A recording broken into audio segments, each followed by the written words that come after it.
Unmarked car with lights and sirens pulls up behind you in traffic. What do you do? One frightened driver called 911, and tonight we learned that is exactly what you should do.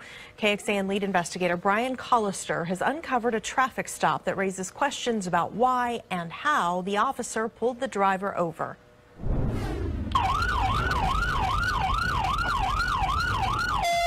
Round Rock police rushed to a call for help. A driver talking to a 911 operator says someone is trying to pull him over. It's a white pickup truck, and the guy's wearing a suit. And he brake checked me, and I went around him on the right side, gave him the finger, and he turned all these lights and sirens on. Moments later, before officers arrive, the man following the driver points a gun at him as he sits in his car. Do you have your ID with you? And then we're going to move up in this parking lot and get this figured out. The officer figures out the man who pulled the gun is Texas Ranger Michael Smith, driving an unmarked DPS pickup. Driver David Van Kuren is fuming and wants to talk to the Ranger's boss. I want the director of DPS down here to talk to this guy. He deserve to be doing that. And then when I ask him who he is, all I see is a gun shaking, and I'm like this. So what happened? Ranger Smith claims Van Kuren almost crashed into his truck as traffic slowed. Goes around me, flies around me real fast. Okay. Shoots me the bird. Okay. And this southwest my truck. Get out of the truck, I demand to get out. Okay. He puts the car in reverse. I draw my gun. Ranger Smith tells the investigating officer he got out of his truck to talk to the driver and only pulled his gun after feeling his life was in jeopardy. His truck has no dash cam, so it's the Ranger's word against the driver in this incident last February. But KXAN has also obtained evidence Ranger Smith was not exactly telling the truth about exactly when he pulled his pistol. Listen to this crucial part of the 911 call. He's getting out of the car now. He's got his gun drawn and he has no badge. What the What are you doing? This might need to get somebody there with a gun. Are you crazy? It's suspicious. At the scene, Ranger Smith also backs off his claim the motorist almost crashed into him. Tell me what you want done. Man, I want him cited, but there's nothing good to cite for. Precisely. Yeah. Nothing good to cite him for. Yeah. You know, he didn't strike my vehicle. I took a little base back to missing. Okay. Did he cross the center line when he did that? I don't think he did, no. Okay. As for the driver, who did not respond to our requests for comment, he got off without a ticket. At what point did you realize that this guy was an officer? When he was right next to my window with his gun in my face, and I said, "Are you crazy? Who are you?" Okay. And he said, "Oh, the DPS Ranger." And I'm like... In an emailed statement, DPS says, quote, "Our employee acted inconsistent with policy, exercised poor judgment, and conducted himself in an unprofessional and discourteous manner, all of which are unacceptable. The department has taken corrective action with this employee regarding the policy infractions." DPS did not respond to questions about the truthfulness of Ranger Smith's account of exactly when he pulled his weapon. Now, what are you supposed to do if a car pulls up behind you that's unmarked and tries to pull you over? Do exactly what this driver did. Call 911 to verify it is a law enforcement officer. Brian Collier, KXAN investigates.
Hey, Sheriff, we have a question about why your office, your intelligence division, is investigating private citizens for criminal investigation that happen to be activists that are overseeing your department. Why would you have your intelligence division investigate private citizens? We have done... for life hating so much.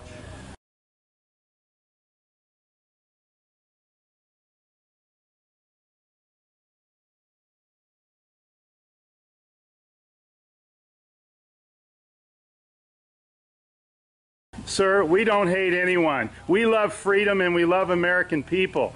And government is out of control. That's why you're seeing such a revolt nationwide. Why can't you just answer, why is Susan Edwards, your intelligence division, investigating private citizens? This should not happen. Are you here to apply for a job?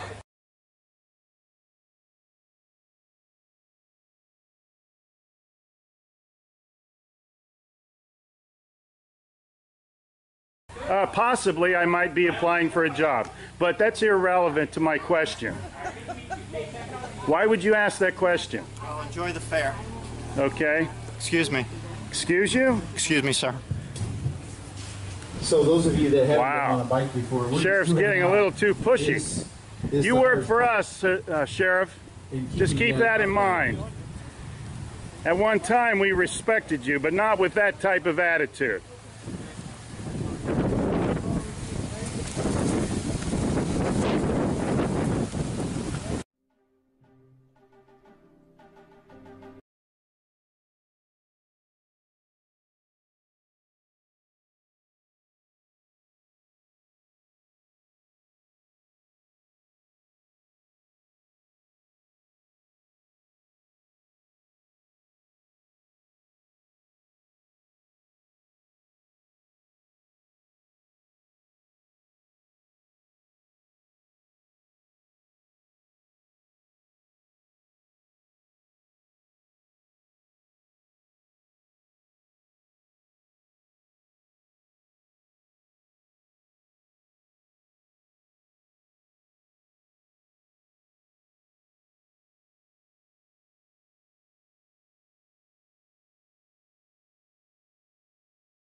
Hey Charlotte County, this is Charlotte County COPWATCH, and I wanted to explain what fair use is.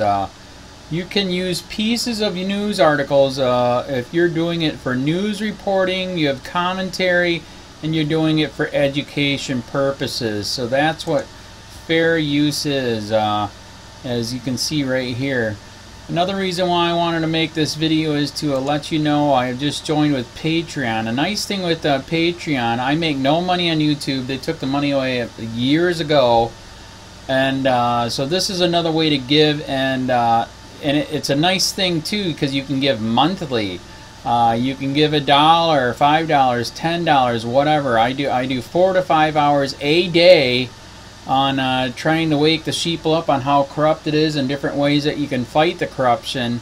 So Patreon is a way that you can do it, and then of course the old way is still there. Donate to Charlotte County COPWATCH with PayPal or credit card.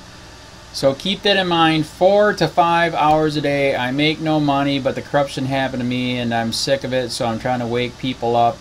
But my wife would love it if some, if we could get some help out there. There's 47,000 subscribers. Just think if each one of you subscribers just gave a let's say, actually, yes, $1 a month. 47,000 subscribers gave $1 a month. That would be awesome. That's not going to happen. But anyways, that would be great if it did happen. But, you know, do the math in your head. Just think about it. Like I said, 4 to 5 hours a day. I get no money from YouTube. YouTube has gone nuts. You can't do anything anymore.